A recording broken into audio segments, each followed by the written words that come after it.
역대상 1장 5절부터 27절 말씀 마음을 집중하시고 함께 읽어보십니다. 야벳의 자손은 고멜과 마곡과 마대와 야완과 두발과 메섹과 디라스요, 고멜의 자손은 아스그나스와 디밧과 도갈마요, 야완의 자손은 엘리사와 다시스와 깃딤과 도다님이더라. 함의 자손은 구스와 미스라임과 붓과 가나안요, 구스의 자손은 스바와 하윌라와 삽다와 라마와 삽드가요, 라마의 자손은 스바와 드다니요, 구스가 또 니므롯을 낳았으니 세상에서 첫 영걸이라. 미스라임은 루딤과 아나밈과 르하이빔과 납두힘과 바드루심과 기슬루힘과 갑도림을 낳았으니 블레셋 종족은 기슬루임에게서 나왔으며, 가나안은 말아들 시돈과 헷을 낳고 또 여부스 족속과 아모리 족속과 기르가스 종족과 히위 종족과 알가 종족과 신 종족과 아르왓 종족과 스말 종족과 하맛 종족을 낳았더라. 셈의 자손은 엘람과 수르와 아르박삿과 룻과 아람과 우스와 훌과 게델과 메색이라. 아르박삿은 셀라를 낳고 셀라는 에벨을 낳고 에벨은 두 아들을 낳아 그 하나의 이름은 벨렉이라 하였으니 이는 그때의 땅이 나뉘었으며 그의 아우의 이름은 욕단이며 욕단이 알무닷과 셀렙과 하살마웻과 예라와 하도람과 우살과 디글라와 에발과 아비마엘과 스바와 오벨과 하윌라와 요밥을 낳았으니 욕단의 자손은 이상과 같으니라. 셈, 아르박삿, 셀라, 에벨, 벨렉, 르우, 스룩, 나홀, 데라, 아브람, 곧 아브라함은 조상들이요. 아멘. 읽느라고 수고들 하셨습니다. 네, 앞으로도 9장까지 계속 이렇게 가야 됩니다. 역대상은 1장부터 9장이 족보에 관련된 이름이기 때문에 사람들의 이름, 또 우리에게는 익숙하지 않은 이름들이기도 하죠. 그렇지만 왜 이 족보를 먼저 기록하고 있는가? 어제 말씀드린 것처럼 족보라고 하는 것은 뿌리를 찾기 위함, 즉 자기 정체성, 내가 누구인가, 나는 어디로부터 왔고 지금 나는 무엇을 하며 살아가야 하는 존재인가, 그 자기 정체성을 누구든지 궁금해하고 또 그렇게 발견하기를 원하는 것이죠. 그런데 이제 여기 그럼 왜 족보를 먼저 이렇게 기록을 했는가? 이 족보의 초점은 다윗에게 맞춰져 있어요. 물론 이 다윗이 이제 마태복음 1장 1절은 신약이 시작되는 과정인데, 거기도 보면은 아브라함과 다윗의 자손 예수 그리스도의 계보라. 거기에는 딱 세 사람의 이름만 등장하죠. 아브라함, 다윗, 예수. 그래, 그만큼 이 아브라함, 다윗이 굉장히 중요하죠. 예수님의 메시아의 오심에 있어서 물론 그 과정마다 중요한 인물들이 있지만은 그래도 아브라함, 다윗 이렇게 아주 중요한, 어떻게 보면 하나의 큰 봉우리를 이루고 있는 인물들이라 할 수 있습니다.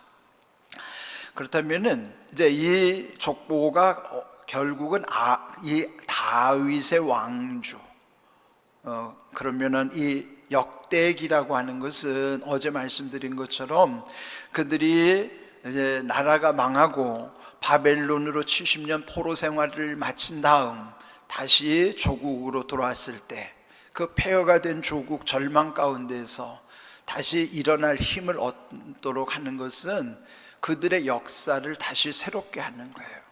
물론 이전에 우리가 묵상한 대로 열왕기 상하, 그는 그들이 망하는 과정까지 역사이지만은 또 다른 역사를 기록한 이 역대기라고 하는 거, 역대상하의 말씀은 이제 다윗과 하나님이 언약을 맺으셨는데 그 다윗 왕과의 언약을 그 민족은 아직도 우리에게는 이게 언약은 살아있다, 유효하다. 그래서 그 다윗의 언약을 붙잡고 회복하는 과정에서 역사를 새롭게 조명하는 거예요. 그러면은 여기에 초점이 다윗에게 맞춰져 있기 때문에 열왕기라고 하는 것은 분열 왕국 북이스라엘 남유다의 여러 왕들의 기록이 다 되어 있지만은 여기는 다윗 왕, 그는 남유다를 통해서만이 다윗의 혈통이 계속 이어져 가고 메시아에까지 이르게 하시는 것, 그게 하나님의 언약이죠. 그러면 여기 역대기를 기록한 것은 다윗 언약을 갱신하고자 하는 그런 취지도 있는 것이죠. 그렇다면은 역대의 상하라고 하는 것은 한마디로 표현하면 다윗 왕조실록 이렇게 표현할 수도 있어요. 그 초점이 다윗에게 집중이 되어 있기 때문에. 그러면은 이제 어제 제목이 조상들이었어요. 이제 오늘 제목은 자손들이에요. 족보라고 하는 것이 결국은 위로 거슬러 가면 조상이고 아래로 내려오면 자손이에요. 그러니까 여기 오늘 이 말씀에도 보면은 우리 읽은 5절부터 27절까지는 여기에 8절에 함의 자손, 또 17절에는 요 앞에 보면은 5절에는 야벳의 자손, 8절부터는 함의 자손, 17절에는 셈의 자손. 그러니까 여기에 셈과 함과 야벳이라고 하는 사명제를 통해서 세계로 이제는 그 자손들이 뻗어나가는 토대가 만들어진 것이죠. 이 세 아들의 아버지가 노아죠.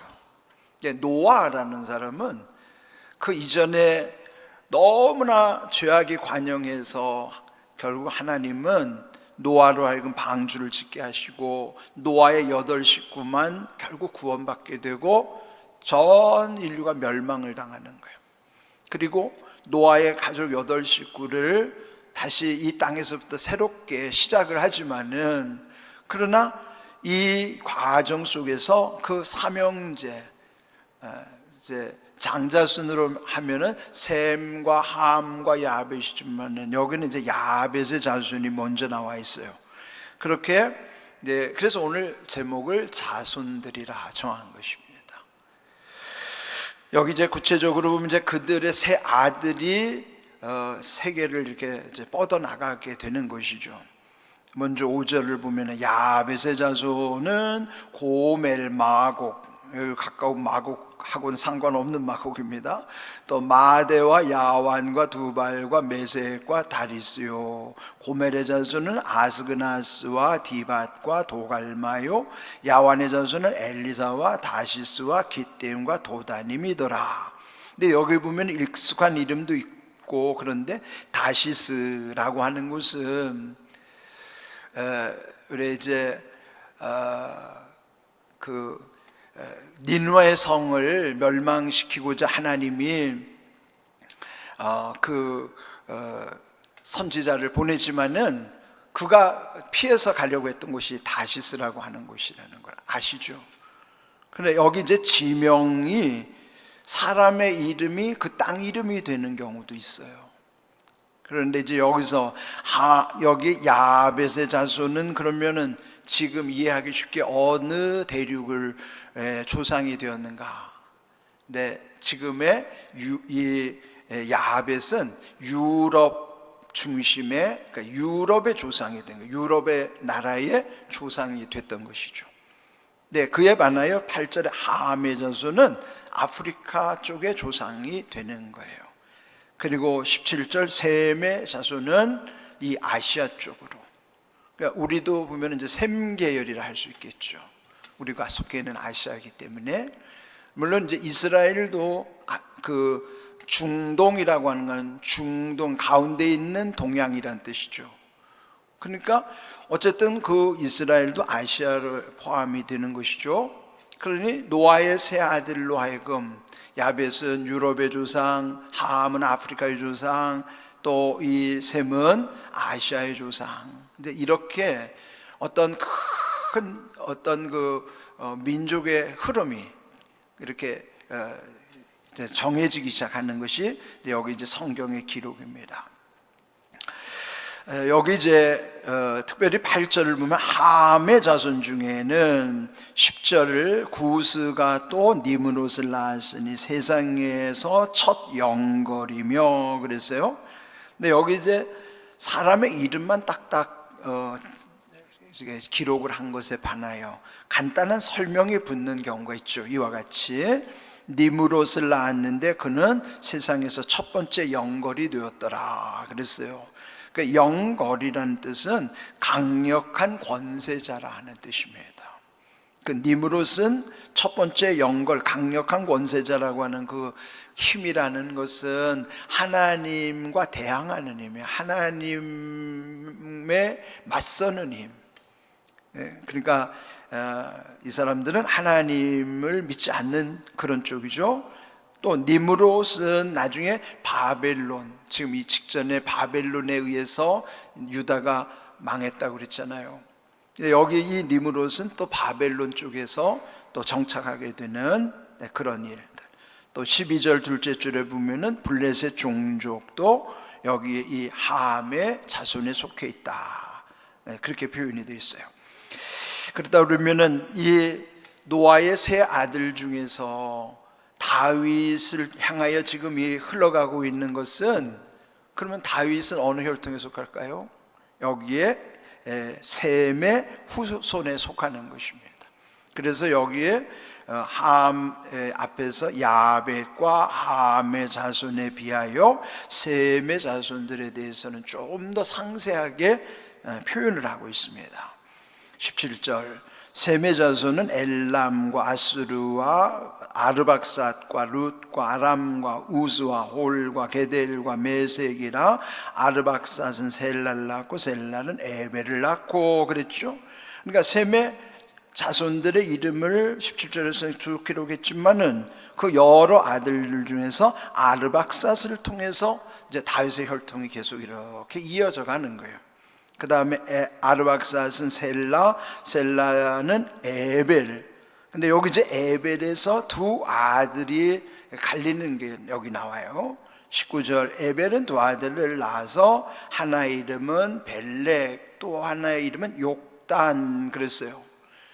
그러다면은 이 다윗의 혈통으로 이어지는 이 두 아들 중에 그 이름은 누굴까요? 에벨입니다. 근데 에벨인데 에벨의 아들 중에 벨렉이죠. 그러니까 에벨에서 두 갈래가 갈려지는 거예요. 벨렉과 욕단. 그런데 이 벨렉을 통해서 아브라함과 다윗의 혈통으로 가게 되는데, 근데 여기에 욕단이라는 이름이 참 여기 아주 주목해야 되는 이름이기도 해요. 근데 이제 창세기 쪽에도 보면은 이 욕단이 동쪽으로 갔다고 하는 표현이 있어요. 그래, 우리나라가 동쪽의 끝이거든요. 그래서 극동이라고 그래요. 극동이라는 극이란 말이야. 동쪽의 극. 그러니까 극동이 대한민국 한반도 땅이에요.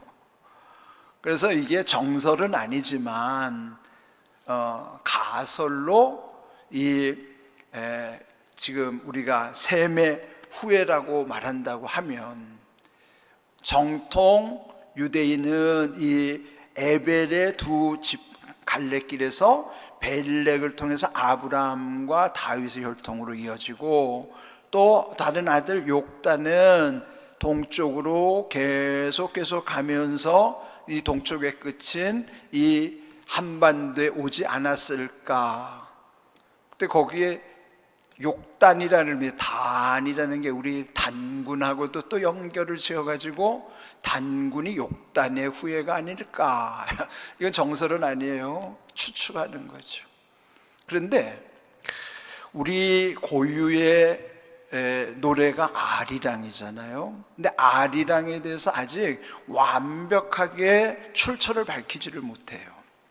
그렇다는 것은 그 가설들만 존재하는데, 그 중에 또 하나의 가설이 뭐냐면은 욕단의 후예들이 이 동쪽을 넘어서 계속 오면서 불렀던 노래가 아리랑이 아니었을까. 근데 아리랑이라는 말이 알이 하나님이라는 뜻입니다. 히브리어에서는 엘이라고 그러죠. 엘이 하나님인데, 이랑이라는 것은 하나님이랑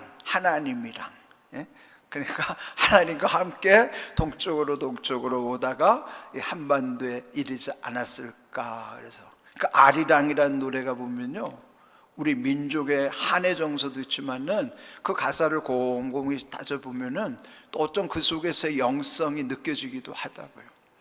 또 미국의 어떤 교회에서는 이 아리랑에 관련된 찬송가가 존재해요. 그러니까 이 아리랑이라는 것은 누가 언제 어떻게 지어졌는지 아무도 알 수 없는 상황이니까 그저 추측하는 가설만 난무하는데, 그 중에 하나가 이 동쪽으로 욕단의 후예들이 여기까지 와서 우리 민족도 그렇지 않을까 하는 가설도 있다. 근데 또 공교롭게도 유대인과 우리 한민족 사이에 닮은 점도 또 많아요. 또 이렇게 또 우리 민족이 복음을 흡수하는 흡수력이 굉장히 타 민족에 비해서도 강하거든요. 하나님을 찾는 것. 하나님, 우리의 인격적 하나님을 믿기 전에도 우리 민족은 하늘님을 다 막연하게 모시고 살았단 말이에요. 하늘님. 근데 이런 정황상 또 이런 여러 가지 어떤 걸 보면은 그래도 우리 민족과 함께 하신 하나님의 은혜를 한번 추측해 볼 수도 있지 않을까. 근데 이거는 학자들에 의해서 완벽하게 증거가 없기 때문에 가설로만 말하는 거지, 또 이런 것을 아주 주장하는 분들이 참 많습니다. 그 중에 한 분이 감리교회 강문호 목사님도 그분의 한 분인데, 하여튼 뭐 이런 것을 뭐 확실히는 뭐 말할 수는 없다 하더라도 지금 이 민족의 계보가 이렇게 어떻게 흘러져 가고 있는가, 분화되고 있는가. 그런데 그 지금 여기 역대기에서는 아브라함과 다윗을 향하여 초점을 맞추고 있다 하는 것만 여러분이 중심을 잡고 가면 됩니다. 그렇게 해서 이제 20절부터 23절까지는 욕단의 후손들이 쭉 또 기록이 되어 있어요. 그런데 24절부터 27절은 그 에벨의 두 아들 중에서 벨렉, 그래서 거기 다시 한번 셈으로부터 아르박사, 셀라, 에벨, 벨렉, 르우, 수룩, 나홀, 데라까지. 데라는 아브라함의 아버지예요. 그런데 결국 어디에까지 이르는가? 아브라함에까지 이르는 거죠. 아브람. 그러니까 우리는 믿음의 조상이라고 그러죠. 그런데 여기는 셈의 자손에 지금 여기에 주목하고 있는 인물이 아브라함이에요. 그러면 이 아브라함은 조상이면서도 자손인 거예요. 우리도 언젠가 역사가 흘러 후대에 이르러서는 우리도 누군가의 조상이 될 것이고, 지금은 거슬러 올라가면 누군가의 자손이지만은 또 역사가 한참 흐른 다음에 그 미래 세대 중에는 그들에게 우리는 조상이 될 거예요. 그렇게 조상과 자손이 연결이 되어 있다 하는 것이죠. 근데 여기서 주목해야 할 것은 아브람 곧 아브라함이라고 표현한 거예요. 아브라함을 똑같이 표현하고 있죠. 하나님이 아브라함의 이름을 바꿔줄 때가요, 나이가 99세 때입니다. 99세 때 100살을 한 1년 남기고 99세면은 나이로 봐도 많이 연약할 때죠. 근데 그때 나타나서 갑자기 하나님이 뭐라고 명하시는가 하면 나는 전능한 하나님이라 당신의 정체를 밝히는 거예요. 전능한 하나님을 일컬어서 우리는 엘샤다이라고 말 많이 들어봤죠? 엘샤다이예요. 히브리어로 엘샤다이, 전능한 하나님. 나는 전능한 하나님이라 너는 내 앞에서 행하여 완전하라. 여러분, 완전하라는 말을 99세가 된 한없이 쪼그라들고 연약한 그 나이에 완전하라고 하는 명령이 가당합니까? 그런데 저는 그 말씀을 묵상하다가 그 앞에서, 내 앞에서라는 말이 그게 답이에요. 아무리 99세라고 해도 연약하다 하더라도 하나님 앞에서는 완전해질 수 있다는 거죠. 우리는 젊다고 해서 능력이 많다고 해서 완전한 게 아니라 99세 된 아브라함도 하나님 앞에서는 완전해질 수 있다는 것을 말씀해 주시는 거예요. 그럼 오늘 우리가 전능한 하나님 앞에 있을 때만이 우리는 온전한 삶을 살아갈 수 있는 것이지, 내가 젊다고 해서, 내가 뭘 많이 한다고 해서, 내가 많은 걸 가졌다고 해서 완전해지는 게 아니에요. 완전해질 수 있는 비결은 전능한 하나님이 내 앞에서 행하라고 하시는 말씀을 내가 믿고 따를 때만이 나는 완전할 수 있다 하는 것이죠. 그래서 그때 거기가 창세기 17장 1절인데 이 말씀 창세기 17장 5절을 함께 읽어보겠습니다. 이제후로는 내 이름을 아브람이라 하지 않고 아브라함이라 하리니 이는 내가 너를 여러 민족의 아버지가 되게 함이니라. 이름을 아브람에서 아브라함으로 바꿔준 거예요. 한자 차이지만 아브라함이란 뜻은 여러 민족의 아버지, 열국의 아버지라는 뜻으로서 이름을 바꿔준 거예요. 그것도 99세의 나이에 그를 변화시켜 주신 거예요. 정체성을 변화시켜 주신 거예요. 그러니까 우리가 나이 탓을 하지 말자는 말이죠. 내가 전능한 하나님 앞에 있느냐 없느냐를 늘 살펴야지, 나의 상황만 보고 어쩌니 저쩌니 판단할 일이 아니라는 거예요. 여기 오늘의 귀한 일들 우리의 마음에 새기시고요, 우리 아브라함으로 바꿔주셨듯이 우리들의 믿음의 정체성들도 항상 변화되는 게, 그리스도 예수 안에 있는 자에게는 새로운 피조물의 약속이 있다는 사실을 기억하십시오. 오늘 이 주신 말씀 아브라함으로, 그래서 두 가지를 다 이름을 여기 기록한 것처럼, 그리고 이 전체적인 흐름은 결국 노아의 자손 중에서 셈, 그래서 아브라함까지 어떻게 이어져 가고 있는가, 그것이 오늘 우리에게는 어떤 의미를 지니는가, 거기에 대한 관심, 궁금증을 가지고 이 말씀을 계속 붙잡고 묵상할 수 있기를 바랍니다. 오늘도 아브라함을 아브라함으로 바꿔주신 하나님, 그리스도 안에서 우리의 날마다 새로운 피조물임을 기억하고 그 새로운 은혜를 날마다 누릴 수 있기를 주님의 이름으로 축복합니다. 아멘.